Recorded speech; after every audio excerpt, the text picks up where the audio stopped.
Hello. In this section of the course, we'll be looking at all the aspects of security within Salesforce. As a system administrator, one of your primary duties is to make sure that the security model for your organization is allowing the right people to access the right records and only do the things with them that are appropriate for their jobs, and no one to access the system who shouldn't be in the system or have access to data or functions they don't need for their jobs. When thinking about Salesforce security, it helps to imagine it as a funnel that moves from broadest access to most specific access. First you think, who can access the system at all? Then you say, given the people who can access the system, which objects can each of them see? Then you might say, okay, this person can see accounts and contacts and opportunities. Now, on those objects, what records can they see? Can they see all records? Or are records private in this org and they only see their own records? Or they only see theirs and those of people who they manage, or people they work in teams with? And then, once we are decided at the record level, we say, what fields can they see? What fields can they edit? So Salesforce is basically arranged by this logic.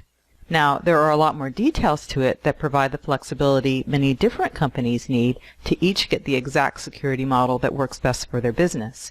And we will go over each of these components in detail in future lectures in this section so that you know how to design an effective security plan and implement it. For example, access to the system. We've already looked at managing users, and of course, first someone has to have an active user record before they can log in at all. But there are additional restrictions you could put in place to make sure they are only able to log in from specific locations or at specific times of day.